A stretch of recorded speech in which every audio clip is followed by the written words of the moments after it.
अस्सलाम वालेकुम दोस्तों, मैं शुएब हसन आपके अच्छे से चैनल केमिस्ट्री वाला के प्लेटफार्म पर आज हम आगे एक अच्छी वीडियो के साथ, अच्छे लेक्चर के साथ, जिसका नाम है बॉयल्स लॉ। तो आज हम किसको डिस्कस करेंगे? बॉयल्स लॉ को, बिल्कुल ही ईजी वे में। तो चलिए वक्त ज़ाया नहीं करेंगे। तो बॉयल्स लॉ को डिस्कस करने से पहले मैं आपको कुछ अच्छी चंद बातें बता देता हूँ। कौन सी बातें? देखें, जो हमारे पास गैस होती है ना, वो कुछ जो लाज होते हैं उनको क्या करती है? फॉलो करती है। यानी कुछ जो हैं लाज हैं जिनके ज़रिए हम गैस के प्रॉपर्टीज़ को गवर्न करते हैं, गैस की प्रॉपर्टीज़ को डिस्कस करते हैं। किसके ज़रिए? लाज के ज़रिए। अब वो लाज जो भी हैं उनमें से हम आज एक लाज डिस्कस करेंगे जिसका नाम क्या है? Boyle's law. क्या नाम है? Boyle's law. तो अभी जो लाज हैं इसमें चार चीज़ें आती हैं। जो गैस के लाज हैं उसमें चार, एक N यानी नंबर ऑफ मोल्स, दूसरा प्रेशर P यानी प्रेशर ऑफ गैस, तीसरा वॉल्यूम ऑफ गैस, चौथा टेम्परेचर ऑफ गैस। ये चार पैरामीटर होते हैं जब हम गैस लॉ को डिस्कस करते हैं। ठीक है, तो हम करते क्या हैं, हम इन चारों में से दो चीज़ों को कांस्टेंट रख लेते हैं। क्या करते हैं? दो चीज़ों को कांस्टेंट रख के एक चीज़ को क्या कर देते हैं, और दो चीज़ों के दरमियान रिलेशन बता देते हैं। यानी अगर इन दोनों को मैं कांस्टेंट रख दूँ और इन दोनों के दरमियान एक लॉ बना दूं, यानी इन दोनों को वेरिएबल करके इन दोनों के दरमियान रिलेशन बता दूं और इन दोनों को कांस्टेंट कर दूं। दो चीज़ों को हमेशा हमें क्या करना पड़ेगा? कांस्टेंट करना पड़ेगा जब हम इसको डिस्कस कर रहे होंगे। किसको?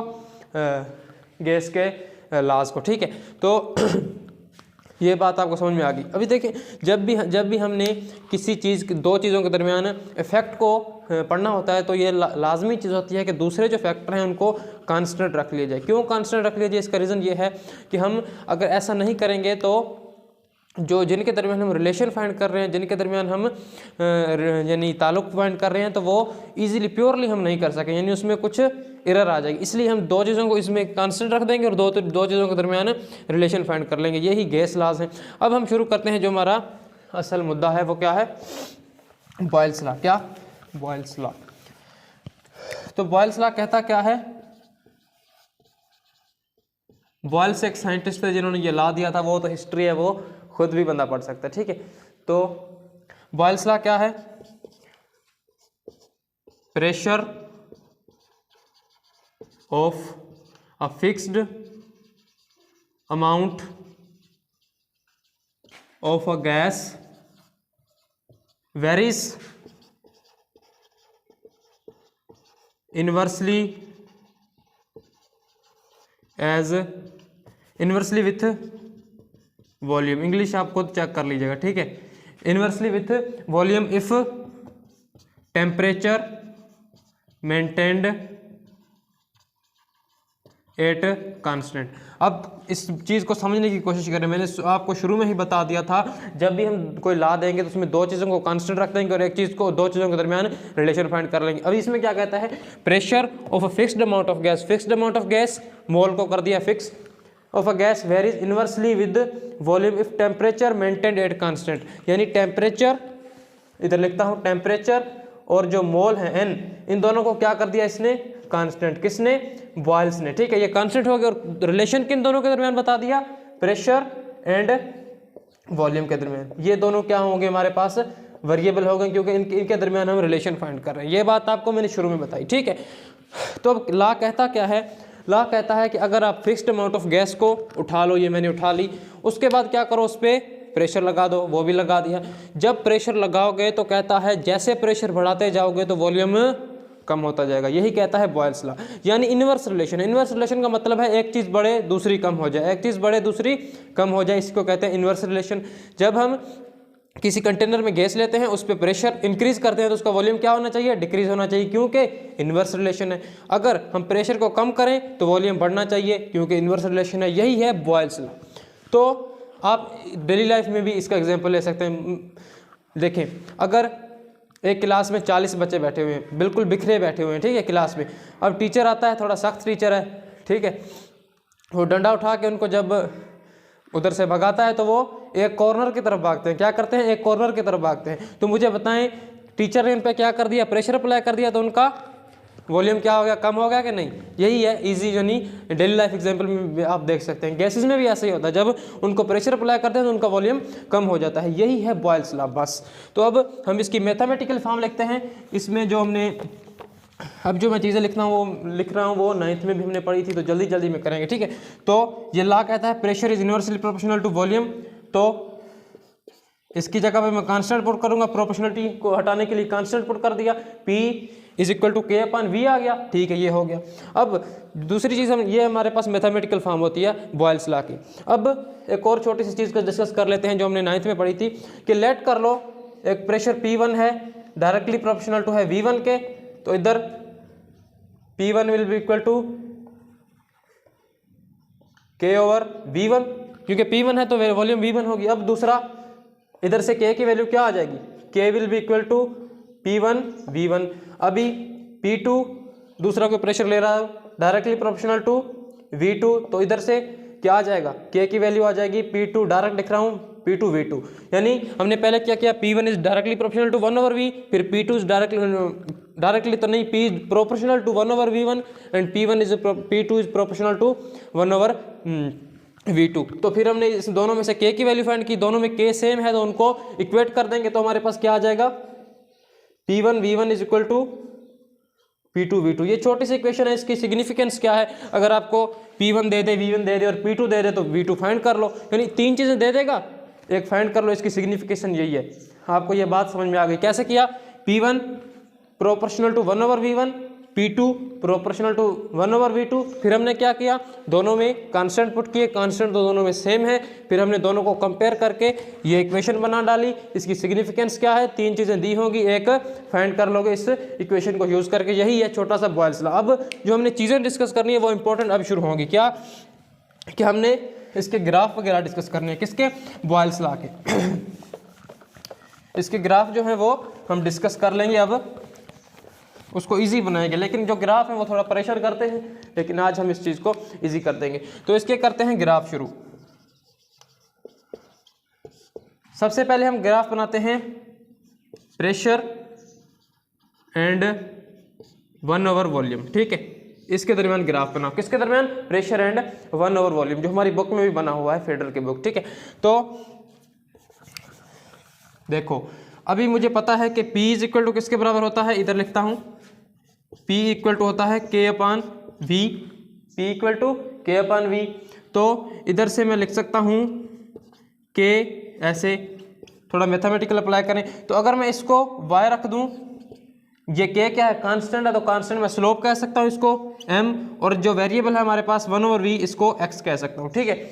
जो हमारे पास चीज़ कांस्टेंट होती है उसको हम स्लोप रख लेते हैं, क्योंकि ये दोनों क्या है हमारे पास वेरिएबल, कौन से, प्रेशर और वॉल्यूम, जिनके दरमियान हमने ग्राफ बनाना है, इसलिए P को Y कह दिया और 1/V को X कह दिया। अब मुझे बताएं कि ये जो इक्वेशन होती है ये कौन सी लाइन की, कौन सी कर्व की इक्वेशन होती है, स्ट्रेट लाइन की, किसकी, स्ट्रेट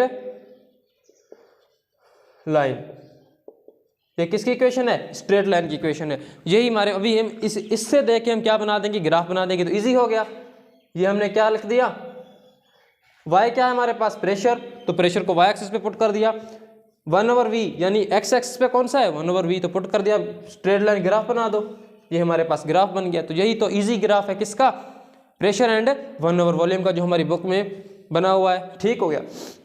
अब ये स्ट्रेट लाइन बना। अब मुझे बात बताएं कि टेम्परेचर को हमने कांस्टेंट रखा था कि नहीं रखा था, तो इसीलिए इन कर्व को क्या कहते हैं, आइसोथर्म। आइसोथर्म मतलब इसमें पूरी कर्व में टेम्परेचर क्या रहेगा, कांस्टेंट रहेगा। Iso means same, therm means temperature, इसलिए इसको क्या कहते हैं, आइसोथर्म कहते हैं। ये मेरी बात याद रख लीजिए। अगर ये जो एक कर्व है इसमें टेम्परेचर कांस्टेंट है, लेकिन अगर मैं ऐसी दूसरी कर्व बना दूं तो इसमें टेम्परेचर और दोनों में सेम नहीं होगा। लेकिन मतलब ये एक पार्टिकुलर कर्व के लिए टेम्परेचर कांस्टेंट है, इसलिए उसको क्या कहेंगे, आइसोथर्म। अगर मैं दूसरी कर्व बना दूं जिसकी स्लोप डिफरेंट है तो उसमें क्या होगा, टेम्परेचर सेम नहीं होगा, यानी उस जैसा टेम्परेचर नहीं होगा जो पहली कर्व में था। ये था छोटा सा ग्राफ, किसके दरमियान, प्रेशर एंड 1/वॉल्यूम के दरमियान। तो अब हम दूसरा ग्राफ डिस्कस करते हैं, वो भी इजी है लेकिन थोड़ा सा मुश्किल है, तो हम उसको इजी करेंगे। तो क्या है, अब बनाएंगे प्रेशर एंड वॉल्यूम के दरमियान। किसके दरमियान? प्रेशर एंड वॉल्यूम के दरमियान। मैं आपको शुरू में बता दूं कि इनके दरमियान जो ग्राफ बनता है उसको हम कहते हैं रेक्टेंगुलर हाइपरबोला। कौन सा बोला? Rectangular hyperbola. तो ये ग्राफ इन दोनों के दरमियान बनता है। मैं बताऊंगा कि कैसे बनता है इसको, यानी इसकी इक्वेशन क्या है, वो सारा चीज़ अभी डिस्कस करना शुरू करते हैं। मुझे बताओ कि P किसके बराबर है? K ओवर V के बराबर है। तो रेक्टेंगुलर हाइपरबोला की जो इक्वेशन होती है वो क्या होती है? y proportional to 1 over x, या y is inversely proportional to x। तो इधर भी ये केस बन रहा है कि नहीं? Pressure is inversely proportional to v। इसका मतलब कौन सा ग्राफ बनना चाहिए? Rectangular hyperbola. तो वो अब बनाएंगे, ठीक है। तो अब क्या करें हम?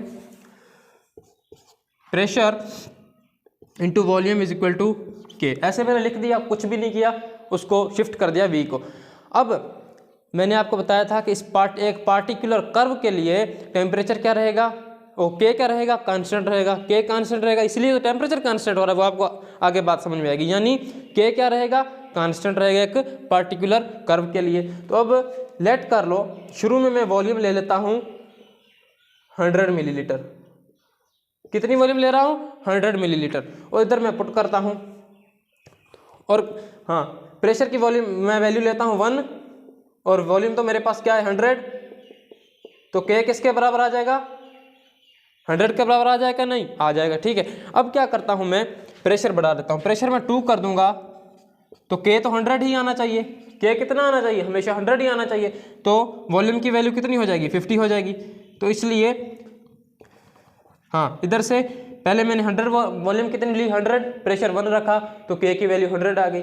अब मैंने प्रेशर 2 कर दिया तो वॉल्यूम को कम होना चाहिए, क्योंकि के को मेंटेन करना है, तो के 100 आ जाएगा। अब मैं वॉल्यूम की और उसका प्रेशर को 4 करता हूँ तो वॉल्यूम को 25 होना पड़ेगा, क्योंकि हमने के को 100 ही लाना है, क्योंकि वो कांस्टेंट है। उसके बाद मैं करता हूँ इसको 8 प्रेशर को, तो वॉल्यूम क्या हो जाएगा? 12.5। आप करके देख लीजिएगा, तो ये आ जाएगा 100। ये आ गया हमारे पास छोटा सा डेटा। पहला क्या? Pressure 1 volume 100, pressure 2 volume 50, pressure 4 volume 25, pressure 8 volume 12.5। ये क्यों हुआ? क्योंकि जब हम प्रेशर को बढ़ा रहे थे तो वॉल्यूम कम हो रहा था। कम होना चाहिए क्योंकि उसने के को मेंटेन करना है, तो यही हमने किया। अब हम इस डेटा को यूज़ करके ग्राफ बना देंगे। क्या बना देंगे? ग्राफ बना देंगे। तो अब ये मैं एक छोटा सा ग्राफ बनाने जा रहा हूँ, ठीक है। तो अब प्रेशर को हम इधर लेंगे, किस पे? वाई एक्सिस पे, और वॉल्यूम को एक्स एक्सिस पे। अब जो प्रेशर है वो 1 2 3 4 है, तो हम इसकी जो वैल्यूज है वो इस तरह पुट कर देंगे। मैं इधर 2 पुट करता हूँ, 4 6 8 एंड 10 एंड सो ऑन, ठीक है। अब जो हमारे पास वॉल्यूम का है वो थोड़ा बड़े बड़े डिजिट आ रहे हैं, तो मैं इसको 20 40 60 80 एंड 100 इस तरह मैं इसको पुट करता हूं। तो अब इसको प्लॉट कर दो, जो डेटा हमारे पास आया हुआ है। प्रेशर 1 तो वॉल्यूम 100, प्रेशर 1 तो वॉल्यूम 100। प्रेशर कितना है? 1 इधर होगा, प्रेशर 1 इधर है, तो वॉल्यूम 100 कहाँ आ रहा है? यहाँ पर। तो मैं इसको ये पॉइंट पहली लगा दी, मैंने लगा दी कि नहीं लगा दी? लगा दी। उसके बाद प्रेशर 2 है तो वॉल्यूम 50 है, प्रेशर 2 इधर है और वॉल्यूम 50 कहाँ आएगा? इसके बीच में कहीं, यहाँ पर। तो ये आ गया 50 वाला पॉइंट। उसके बाद प्रेशर 4 तो वॉल्यूम 25, प्रेशर 4 इधर है तो वॉल्यूम 25 कहाँ आएगा? इसके यानी इधर आएगा, तो ये मैंने लगा दिया। ओके, तो ये पॉइंट तीसरी पॉइंट होगी। अब जब मैंने प्रेशर को 8 किया तो वॉल्यूम कितना होगा रे? 12.5। प्रेशर 8 तो वॉल्यूम 12.5 कुछ इधर आएगा, वो इधर, ठीक है। अब ग्राफ कैसा बन रहा है? देखो देखो ग्राफ कैसा बन रहा है रे। ये कैसा ग्राफ बन रहा है? ये इसी को कहते हैं रेक्टेंगुलर हाइपरबोला। अगर आप डेटा को एग्जैक्ट मेयर करके करोगे, यानी ये जो मैंने लाइनें लगाई हैं इनको मेयर करके करोगे, तो बिल्कुल ये इस तरह ग्राफ बनेगा। इसको क्या कहते हैं? Rectangular hyperbola. क्या रेक्टेंगुलर हाइपरबोला? मैंने आपको प्रूफ करके बता दिया कि ये कैसे बनता है, इसमें रट्टे मारने की ज़रूरत नहीं है, ठीक। ठीक है। तो ये ग्राफ है, किसके दरमियान हमने ग्राफ पढ़ा, पहला प्रेशर और 1 ओवर वॉल्यूम, दूसरा प्रेशर और वॉल्यूम के दरमियान। प्रेशर और 1 ओवर वॉल्यूम के दरमियान ग्राफ कौन सा बनता है, स्ट्रेट लाइन ग्राफ, क्योंकि उसकी इक्वेशन क्या आ रही थी, स्ट्रेट लाइन वाली इक्वेशन आ रही थी। उसके बाद जब हमने प्रेशर और वॉल्यूम का ग्राफ बनाने की कोशिश की तो उसका कौन सा ग्राफ आ रहा है, रेक्टेंगुलर हाइपरबोला। कौन सा, रेक्टेंगुलर हाइपरबोला, ठीक है। कौन सा बोला, रेक्टेंगुलर हाइपरबोला। तो ये कुछ चीज़ें थी इसमें, ये बॉयल्स लॉ। अब एक छोटा सा क्वेश्चन करते हैं, छोटा सी एक चीज़ डिस्कस करते हैं जो बहुत ही इंपॉर्टेंट है, हमारी बुक में भी दी हुई है, तो उसको बाकायदे प्रूफ करेंगे, यानी रट्टा नहीं मारेंगे। देखो, देखिए, तो ये हमारे पास ये है और ये 1 ओवर वॉल्यूम और ये pressure, 1 over v and pressure. तो ये हमारे पास लेट से एक कर्व, ये दूसरी कर्व, ये तीसरी कर्व। अब मैंने बताया था कि एक कर्व के लिए टेम्परेचर तो कांस्टेंट है, यानी इसके लिए T1 रहेगा पूरी कर्व के लिए, इसके लिए डिफरेंट होगा T2, इसके लिए T3। ऐसे होगा कि नहीं होगा, सब कह रहे होगा। तो अब सवाल ये है कि इनका यानी कौन सा टेम्परेचर बड़ा होगा, टेम्परेचर कौन सा बड़ा होगा, ठीक है, वो हमने चीज़ डिस्कस करनी है। तो इस साइड पे आ जाइए थोड़ा। तो हम क्या करते हैं, हमें पता है PV इज इक्वल टू, हाँ एक्चुअली जो हमारे पास K है वो क्या है, स्लोप है कि नहीं। मैंने शुरू में ही आपको बताया था K क्या है, स्लोप है। वो जो आई ही y is equal to mx आया था इक्वेशन, उसमें m क्या था, K ही था, क्या था, K ही था, यानी K क्या है, स्लोप। तो स्लोप किसके बराबर होती है, टेंजेंट थीटा के। यही होता है कि नहीं, ये तो आपको मैंने शुरू में ही बता दिया था। ओके, ये सिंपल मैथमेटिक्स है, स्लोप tan थीटा के बराबर होती है, ठीक है। उसके बाद PV is equal to nRT, ये होता है कि नहीं। आइडियल गैस इक्वेशन क्या होती है, PV is equal to nRT होती है, सबको पता है, ठीक है। अब जब बॉयल्स लॉ हम पढ़ रहे थे तो उसमें हमारे पास PV किसके बराबर आ रहा था, K के बराबर आ रहा था है कि नहीं आ रहा था। तो इस PV के जगह पे मैं क्या पुट कर दूं, K पुट कर दूं, बिल्कुल इजी कर दिया। ओके, अब N और R, N क्या होता है, नंबर ऑफ मोल्स, वो तो हमने फिक्स कर दिए थे, डेफिनेशन में बता दिया था। और जो R होता है इसे कहते हैं गैस, यानी gas constant, universal gas constant, जो भी कांस्टेंट है। ये दोनों कांस्टेंट हैं, तो इनको मैं अगर खत्म कर दूं तो K directly proportional to temperature क्या आ जाएगा कि नहीं, इंपॉर्टेंट रिजल्ट क्या आ गया, K directly proportional to T, K is directly proportional to T। तो ये हमारे पास आ गया। तो इसका मतलब ये, अगर K बड़ा होगा तो टेम्परेचर भी क्या होगा, K बड़ा तो टेम्परेचर बड़ा, K बड़ा तो टेम्परेचर बड़ा, इधर से प्रूफ हो गया। ओके, तो K क्या होता है, स्लोप। जिस लाइन की स्लोप बड़ी उसका K बड़ा, जिसका K बड़ा उसका टेम्परेचर बड़ा। तो इजी हो गया ना। मुझे बताओ, इसकी स्लोप बड़ी, इसकी स्लोप बड़ी है, इसकी स्लोप बड़ी, आपको पता है इसका थीटा छोटा है, इसका थीटा बड़ा है, इसका थीटा और बड़ा है, ऐसे है कि नहीं है। तो इसकी सबसे ज़्यादा स्लोप, फिर कम इसकी, फिर इसकी कम स्लोप, यानी ये स्लोप का ऑर्डर आ रहा है। जिसकी स्लोप ज़्यादा उसका टेम्परेचर भी ज़्यादा, इधर से प्रूफ हो रहा है। तो इसीलिए स्लोप इसकी सबसे ज़्यादा, फिर इसकी ज़्यादा, फिर इसकी ज़्यादा, यानी सबसे ज़्यादा ऊपर वाले की। तो T1 greater than T2 greater than T3, ये आ गया हमारे पास ऑर्डर, यानी सबसे ज़्यादा टेम्परेचर, फिर कम, फिर कम। बात समझ में आई कि नहीं, कैसे प्रूफ किया वो बताता हूँ। हमने ग्राफ बना लिया, ये तो स्ट्रेट लाइन बनता है, ये मैंने आपको बताया। जब मैंने आपको स्ट्रेट लाइन ग्राफ बनाया था तो एक चीज़ बताई थी कि जो K है वो स्लोप है। ओके, ये भी बात पता चल गई। स्लोप किसके बराबर होती है, टेंजेंट थीटा के। अगर थीटा इंक्रीज करेगा तो टेंजेंट थीटा इंक्रीज करेगा, अगर टेंजेंट थीटा इंक्रीज करेगा तो स्लोप इंक्रीज करेगी, ठीक है। ये बात आपको समझ में आ गई। अब आ जाओ PV is equal to nRT। PV is equal to nRT, ये क्या होती है, गैस इक्वेशन होती है, आइडियल गैस इक्वेशन। तो इधर से PV की जगह पे मैं क्या पुट कर सकता हूँ, इधर से ये देखो PV is equal to K, तो K पुट किया, K is equal to nRT। N number of moles, definition में फिक्स की, R फिक्स है, तो NR को मैं रिमूव करके प्रोपोर्शनलिटी साइन लगा दूंगा, K is directly proportional to T हो गया। तो इधर से पता चला, अगर K बड़ा तो टेम्परेचर बड़ा, K छोटा तो टेम्परेचर छोटा, और K क्या है, स्लोप है। तो इधर आ जाओ, इसका K बड़ा, इसका K बड़ा या इसके K बड़ा। लेट से मैं नाम देता हूँ इसको K1, K2, K3। तो मैं डायरेक्ट बताऊंगा कि इसका ऑर्डर ये आएगा, K1, K2, K3, यानी K1 K2 से बड़ा, K2 K3 से बड़ा। तो अगर ये ऑर्डर आ रहा है इसका कांस्टेंट्स का, तो टेम्परेचर का भी यही आना चाहिए, क्योंकि डायरेक्ट रिलेशन है। अगर K1 बढ़ा तो T1 बढ़ा, K2 बढ़ा तो T2 बढ़ा, K3 बढ़ा तो T3 बढ़ा। तो ये ऑर्डर आ जाएगा T1 greater than T2 greater than T3। अगर बुक में ऐसे दिया हुआ है कि यानी उसको ये जो कर्व है इनका टेम्परेचर इधर यानी इसको T1 का है, इसको T2 का है, इसको T3 का है, तो वो मसला नहीं है, आपको कांस्टेंट का पता, उसका कॉन्सेप्ट का पता होना चाहिए। ठीक है, तो ये हो गया एक छोटा सा हमने जो क्वेश्चन किया, लेकिन ये इंपॉर्टेंट है, हमारी बुक में भी दिया हुआ है, तो इसलिए इस चीज़ को डिस्कस कर लिया रे। तो अब हम एक और चीज़ डिस्कस करते हैं, छोटी सी चीज़ है, जल्दी जल्दी करेंगे। ये देखें, ये आ गया हमारे पास। अब हम करते हैं ये वॉल्यूम, ये प्रेशर, जो वो था स्ट्रेट लाइन वाला रेक्टेंगुलर हाइपरबोला वाला, ये आ गया।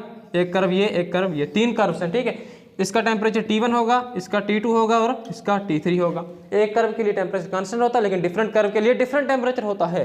तो ठीक है, अब एक ज्यूम कर लो, इस पॉइंट पे प्रेशर P, इस पे भी P, इस पे भी P, क्योंकि एक ही पॉइंट पे है ना तीनों, तो प्रेशर इस पॉइंट पे क्या होगा, सेम होगा। ओके, तो इधर मैं एक लाइन सीधी ड्रा करता हूँ, ये आ गया, इसको ऐसे, इसको ऐसे।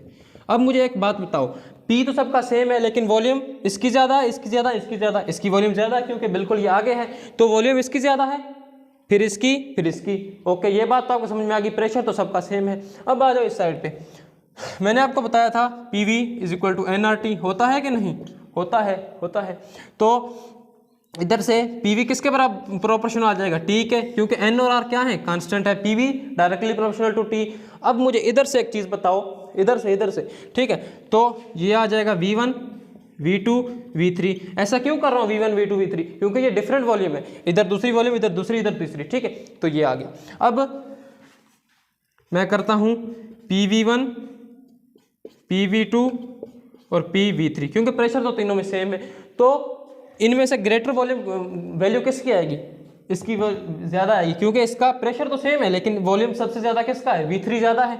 तो इसका मतलब, इसको मैं ऐसे लिखता हूँ, PV3 greater than PV2 greater than PV1। ऐसा क्यों हो रहा है यार? देखो, वॉल्यूम क्या है, इस चीज़ का वॉल्यूम ज़्यादा है ना, तो इसलिए इसकी वैल्यू भी PV की वैल्यू भी ज़्यादा आएगी, इसीलिए PV3 greater than PV2 greater than PV1। तो PV और टेम्परेचर का रिलेशन क्या है? डायरेक्ट रिलेशन है। इसीलिए हम इधर से कह देंगे कि ये जो ये कर्व है, इसका टेम्परेचर सबसे ज़्यादा, फिर T2 का, फिर T3 का। ये होता है क्या? टेम्परेचर इसका ज़्यादा, फिर इसका, फिर इसका।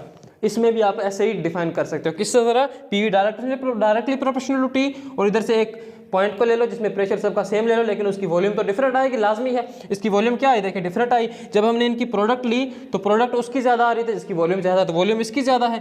तो PV3 greater than PV2 greater than PV1। और PV और टेम्परेचर का रिलेशन क्या है? डायरेक्ट रिलेशन है। अगर PV ग्रेटर तो टेम्परेचर भी ग्रेटर, इसीलिए T1 greater than T2 greater than T3। तो ये हो गया बॉयल्स लॉ ख़त्म। क्या? बॉयल्स लॉ ख़त्म। तो उम्मीद करता हूँ आपको ये समझ में आ गया होगा। तो नेक्स्ट लेक्चर तक ओके बाय, दुआओं में याद रखिए। थैंक्स।